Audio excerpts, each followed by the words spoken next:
Сәлеметсіздер мен балалар. Балалар, біз бүгін жаңа сабағымызды бастамас бұрын, мына алманың түрлеріне мұқият қарайық. Неге алма әртүрлі? Бұл алманың әртүрлі болуы алма іріктемелеріне байланысты. Демек, алманың әртүрлі болуы сұрыптау нәтижесі болып табылады. Біз оны толық түсіну үшін бүгінгі жаңа сабағымызға назар аударайық. Сабақтың тақырыбы қолдан сұрыптау және оның селекция үшін маңызы. Селекция адамға сапасы және қасиеттері үшін пайдалы жануарлар қолтұқымының, өсімдіктер іріктемесінің, ұсақ ағзалар себінділерінің жаңа туындыларын шығару үдерістері.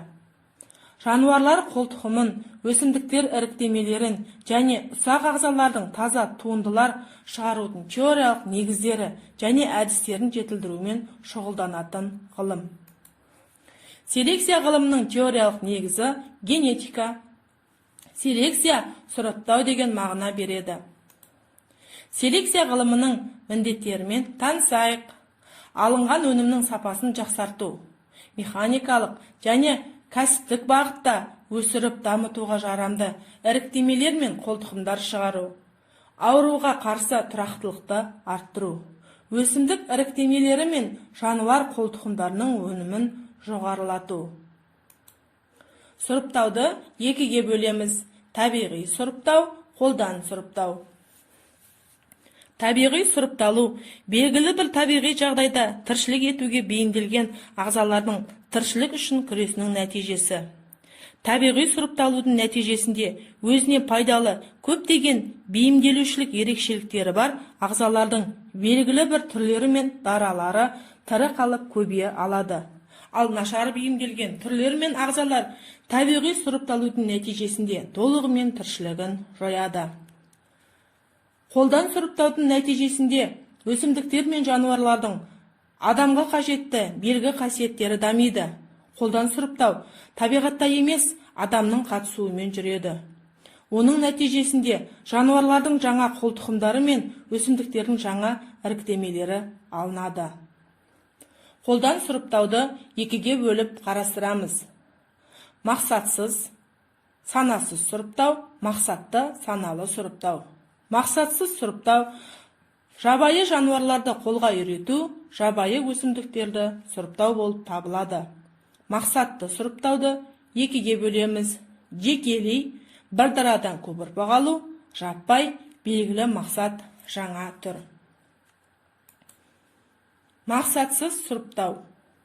Алғашқы кезеңде адамдар өсімдіктердің жаңа іріктемелері мен жануарлардың жаңа қолтұқымдарын алған кезде алдына ешқандай нақты мақсат қоймады. Қолдан сұрыптаудың бұл түрі мақсатсыз қолдан сұрыптау деп аталады. Санасыз сұрыптаудың арқасында адамдар малдарды мінез құлқына қарап біртіндеп үй жағдайына үйрете бастады. Адамдар жануарларды үй жағдайына қолға үйретудің алғашқы кезеңінде осы әдісті пайдаланады. Мақсатсыз сұрыптауға жабайы банкип тауығы, жабайы қоян, барылдауық үйрек мысал бола алады. Мақсатты сұрыптау. 19 ғасырдың ортасынан бастап селекционерлер нақты белгісі бар өсімдіктердің жаңа іріктемелері мен жануарлардың жаңа қолтұқымдарын алуды алдарына мақсат етіп қойды. Қолдан сұрыптаудың бұл түрі әдістемелік сұрыптау немесе мақсатты сұрыптау деп аталады. Белгілі бір мақсат бойынша өнім алады. Сұрыптау нәтижесінде жабайы ата түйген өзгеше жаңа түр пайда болады. Пайдалы, бағалы. Жеке сұрыптау. Жеке сұрыптау кезінде жекелеген өсімдіктің немесе жануардың біреуін іріктеп, оның генотипін зерттейді. Ұрпақтарына бағалы, қажетті қасиеттер мен белгілерін тұрақты беретін дараларды сұрыптайды. Бір реттік немесе қайталанбалы бола алады.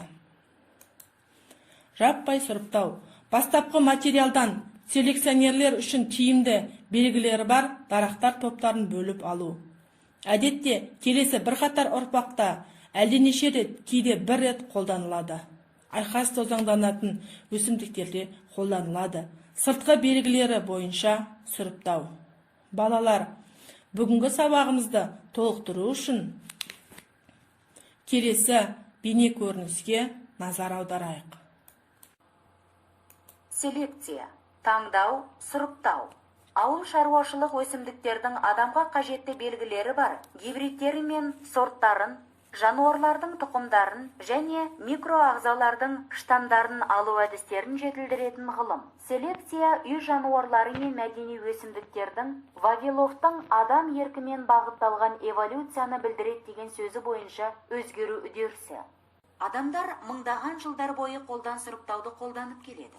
Нәтижесінде өзінің жабайы арғы тектеріне қарағанда айтарлықтай ерекшеленетін өсімдіктер мен жануарлар алынды. Қолдан сұрыптау жағымсыз сипаттамалар дамуының себебі болып табылатын аллельдердің жойылуына, нақты жағдайда қажетті болып табылатын сипаттамалардың дамуына келетін аллельдердің жаңа үйлесімдерінің пайда болуына алып келеді.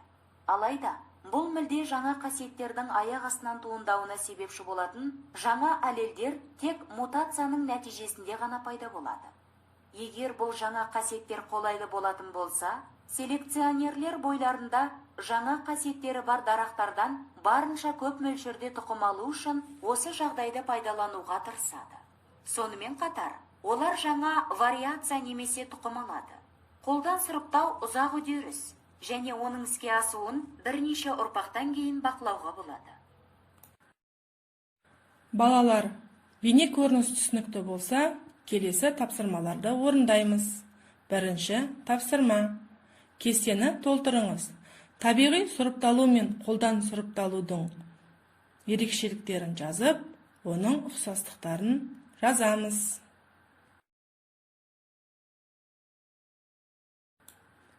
Екінші тапсырма. Жеке және жаппай сұрыптауға анықтама беріңіздер. Бүгінгі сабағымызға кері байланыс жасаймыз. Назарларыңызға